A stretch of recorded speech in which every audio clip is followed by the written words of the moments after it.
when this goes through the decoding process, it becomes the holographic image we see as a human being. But we only exist in this form when we've been through that decoding process. In this book, The Holographic Universe, great book where he pulls together, Michael Talbot, the scientific information supporting the idea that this is all a great hologram. He tells a story in here, which is so brilliant. That's why I do tell it quite often, because it's so symbolic of what I'm talking about. He attended a party which his father had, and he had a state hypnotist along to do party tricks for the guests.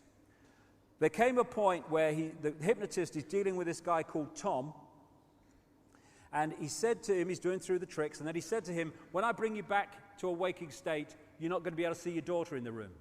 At which point the hypnotist led the daughter to stand right in front of the father who's looking in her belly. He brings him out of to a waking state, or apparently so, and he says, Tom, can you see your daughter? Tom's looking around. No, I can't see her. She's giggling. He can't hear her. The hypnotist went behind the daughter, put his hand in the small of her back and said, I'm holding something, Tom. What am I holding? He looked bemused because it was so obvious to him. He said, you're holding a watch. He says, there's an inscription on the watch, Tom. Can you read it? He peered forward, read the inscription.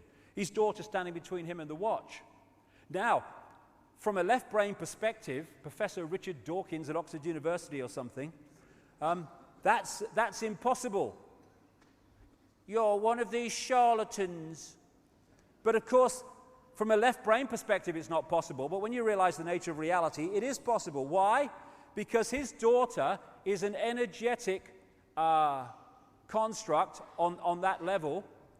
And unless her father decodes her energetic field into a holographic representation he sees as his daughter, she ain't going to exist in his reality. Everything else in the room is, because he's doing that to everything else. But the hypnotist has implanted into the brain the belief that the daughter is not in the room. So just like in China, where they firewall off the internet, his brain gets firewalled off from decoding that field. So she doesn't come into holographic reality. She doesn't occupy what we call space. He's going to be able to see what's behind her, because in his reality, she ain't there on that frequency range we call the physical world. We think the world is physical. Let's come to that physical. Oh, it's so solid. Oh, yeah, walk into a wall, bang, it's solid. Don't tell me it ain't solid. But it can't be. It can't be, because it's made of atoms, scientists tell us. And atoms have no solidity. How can an atom that has no solidity make up this solid world? It can't. And it doesn't, because the world isn't solid. This is why when scientists have this bewildered conundrum between non-physical atoms making up a physical world, how can it be? Well, I can help them out. There is no physical world to make up. The atoms are part of the decoding process of turning vibrational fields and vibrational information into holographic form in our heads or in our minds. We make holograms, of course, in studios like this one. And for those who haven't come across it, what happens is you've got an object that you want to do a holographic photograph of. You have a laser beam. Part of it is diverted across the object you want to photograph. Part of the beam is taken away and hits this photographic film, where it meets the other part of the beam carrying the vibrational information of the image. It's like two waves in water coming and colliding. When you have, they call it an interference pattern in holographic terms. When you throw two pebbles in a pond, where the waves they make collide is a vibrational representation of those two stones, their weight, their size, and where they dropped in relationship to each other. And that's the same principle as holographic film.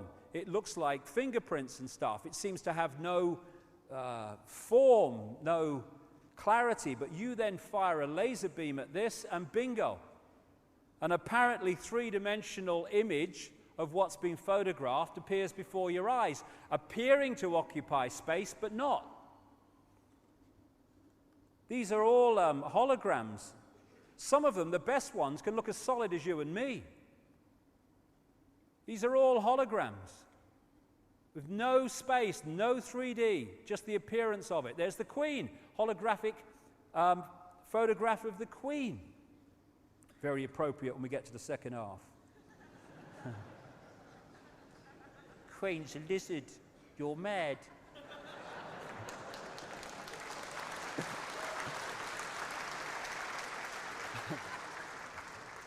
These are not very good holograms, but you see how they could appear three-dimensional. Planets. You know, we can have three-dimensional things now on computer games. And that's what we're doing. Taking vibrational information and decoding it into a holographic world that appears to be out there but isn't. So, in a decoded state, this is what the world looks like. In an undecoded state, they are energetic vibrational fields. This reality has a number of levels, the coded and decoded levels. So we're living in a virtual reality game, basically, of great sophistication. And when we know that, we can enjoy it. When we don't know that, we can become enslaved by it, and we have been. And scientists, it's funny you see, because these scientists, left-brainers, there are now some real cutting-edge mainstream scientists in some parts of the world who've opened up the right brain, and they're very impressive people. But and they're starting to get this now. But the left-brainers, I mean, it's like, you know in the pantomimes where someone's standing on the stage and someone, like a monster or something, comes behind them, and the audience is going, "He's behind you." And they turn round, and the other person turns round with them, and they're going, "There's nobody there. He's behind." It's like that with science, because they're trying to work out these realities, but of course, as they're trying to work it out, their brain is decoding it into a holographic, apparently solid world. But they can't get at it because everything they touch, everything they look at, boom, it's hologram, boom, it's hologram, it's solid, it's real. So this is why scientists have to open their consciousness if they're going to get to the deep levels that we're talking about today. The other great characteristic of a hologram is that every part of the hologram contains a smaller version of the whole. Extraordinary characteristic.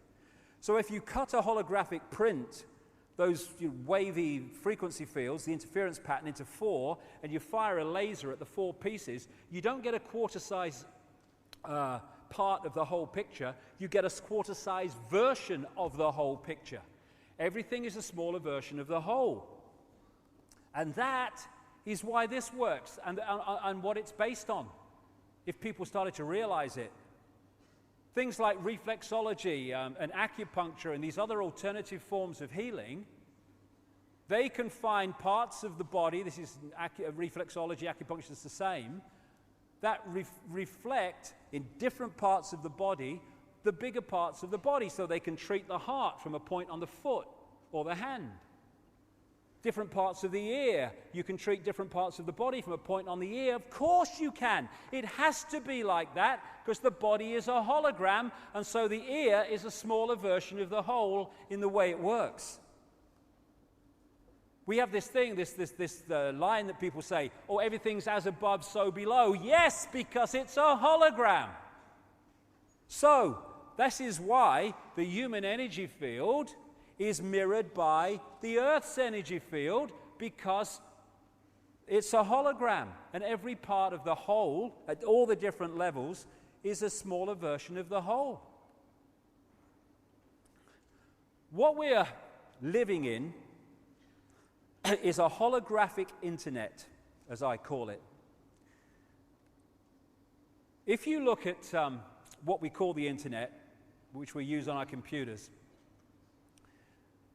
the only place the internet exists in the form that we perceive the internet, websites and graphics and colors and texts, is on the computer screen. It's the only place it exists in that form. Everywhere else, it's electrical circuits, mathematics, on-off electrical signals, all the rest of it. Same with television. The only place that television exists as we perceive it is on the screen. Everywhere else, it's frequency fields, mathematics, and electrical systems. And it's the same with us. Jean Fourier, a Frenchman, he developed something called the Fourier transform, which allowed pictures to be turned into frequency fields, broadcast, and then decoded into pictures. That's basically what our brain is doing on a vastly more sophisticated level. So what is the matrix, this holographic internet we live in or think we live in? We are part of its projection. It is energetic information. That's what it is.